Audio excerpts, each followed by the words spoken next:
Hi అండి, అందరికీ నమస్తే. Welcome to Narayana Telugu television. 2024 Lok Sabha ఎన్నికల తర్వాత సరిగ్గా నెల రోజుల తర్వాత భారతదేశ వ్యాప్తంగా 7 రాష్ట్రాల్లో 13 అసెంబ్లీ స్థానాలకు సంబంధించిన ఉప ఎన్నిక అనేది జరిగింది. జూలై 10వ తారీఖున ఉప ఎన్నిక జరిగింది. ఈ రోజు కౌంటింగ్ పూర్తయింది. సో ఆ రిజల్ట్ అనేది అనౌన్స్ చేశారు. సో టోటల్గా 7 రాష్ట్రాల్లో 13 అసెంబ్లీ స్థానాల్లో 10 స్థానాలు కాంగ్రెస్ నేతృత్వంలోని ఇండియా కూటమి గెలుచుకుంది. బీజేపీ నేతృత్వంలోని ఎన్డీఏ కూటమి కేవలం 2 స్థానాలకే పరిమితమైంది. సో ఒక్కసారి మనం కనుక చూస్తే వెస్ట్ బెంగాల్లో 4 అసెంబ్లీ స్థానాల్లో ఎలక్షన్ జరిగింది. అదేవిధంగా హిమాచల్ ప్రదేశ్లో 3 అసెంబ్లీ స్థానాలకు ఎలక్షన్ జరిగింది. అదేవిధంగా బీహార్లో 1 అసెంబ్లీ స్థానానికి ఎలక్షన్ జరిగింది. ఉత్తరాఖండ్లో 2 అసెంబ్లీ స్థానాలు, పంజాబ్లో 1 అసెంబ్లీ స్థానం, తమిళనాడులో 1 అసెంబ్లీ స్థానం, అదేవిధంగా మధ్యప్రదేశ్లో 1 అసెంబ్లీ స్థానంలో ఉప ఎన్నికలు జరిగాయి. 7 రాష్ట్రాలు 13 అసెంబ్లీలు. సో 7 రాష్ట్రాలు 13 అసెంబ్లీల్లో ప్రధానంగా వెస్ట్ బెంగాల్కి వచ్చేసరికి 4 అసెంబ్లీ స్థానాల్లో బై ఎలక్షన్ జరిగింది. వెస్ట్ బెంగాల్ 4 అసెంబ్లీ స్థానాలని తృణమూల్ కాంగ్రెస్ అనేది క్లీన్ స్వీప్ చేసింది. ఇక్కడ ఎన్డీఏ కూటమికి, అంటే కాంగ్రెస్ బీజేపీ నేతృత్వంలోని ఎన్డీఏ కూటమికి ఒక పెద్ద షాక్ తగిలిందని చెప్పొచ్చు. టోటల్గా ఇండియా కూటమి అనేది తృణమూల్ కాంగ్రెస్ అనేది వెస్ట్ బెంగాల్లో క్లీన్ స్వీప్ చేసింది. హిమాచల్ ప్రదేశ్కు చూస్తే హిమాచల్ ప్రదేశ్లో 3 అసెంబ్లీ స్థానాలు ఉన్నాయి. డెహ్రా, హమిర్పూర్, నాలాఘర్ అనేటువంటి 3 అసెంబ్లీ స్థానాల్లో బైపోల్ జరిగింది. వీటిల్లో హమిర్పూర్ వచ్చేసరికి బీజేపీ గెలుచుకుంది. డెహ్రా, నాలాఘర్ వచ్చేసరికి కాంగ్రెస్ పార్టీ గెలుచుకుంది. సో హిమాచల్ ప్రదేశ్లో ఏంటంటే అక్కడ ఉన్నటువంటి ప్రభుత్వాన్ని బీజేపీ అనేది అస్థిరపరచాలని చూసింది. ప్రజలు అనేవాళ్ళు కాంగ్రెస్ వైపే నిలబడినట్టుగా స్పష్టంగా అర్థమవుతుంది. ఇక బీహార్ అసెంబ్లీ స్థానానికి వచ్చేసరికి బీహార్లో నితీష్ కుమార్ కానీ తేజస్వి యాదవ్ కానీ గట్టిగా ప్రచారం చేశారు. కానీ బీహార్లోకి వచ్చేసరికి అటుపక్క ఇండియా కూటమికి, ఇటుపక్క ఎన్డీఏ కూటమికి, 2 కూటమిలకు కూడా షాక్ ఇచ్చారు ప్రజలు.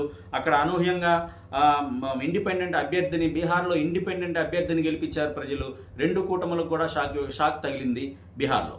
సో ప్రధానంగా ఏంటంటే ఉత్తరాఖండ్, ఇక నెక్స్ట్ వచ్చేసరికి ఉత్తరాఖండ్లో బద్రీనాథ్, మంగళూరు అనేటువంటి 2 అసెంబ్లీ స్థానాలకి బైపోల్ జరిగింది.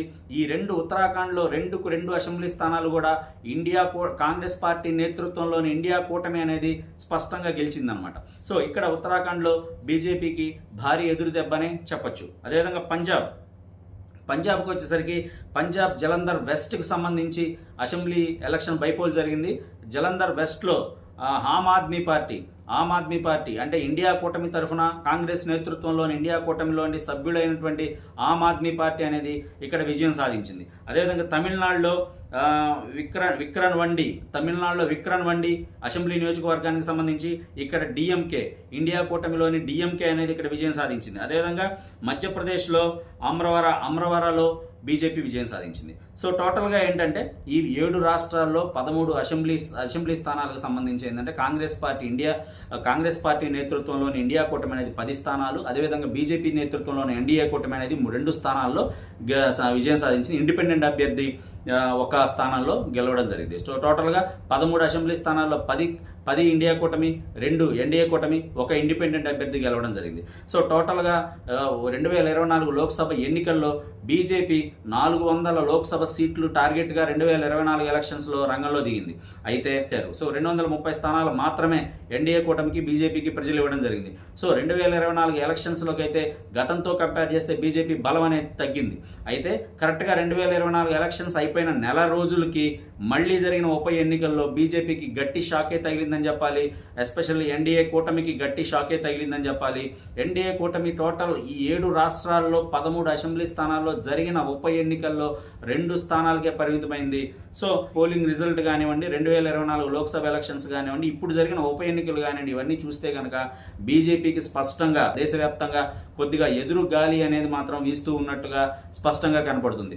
ఈ రిజల్ట్ అనేది ఇండియా కూటమికి ఒక కొత్త ఉత్సాహం, కొత్త జోష్ అనేది నింపిందని చెప్పొచ్చు. సో ఈ రిజల్ట్కి సంబంధించి ఏంటంటే కాంగ్రెస్ పార్టీ కూడా ఒక ప్రెస్ మీట్ పెట్టింది.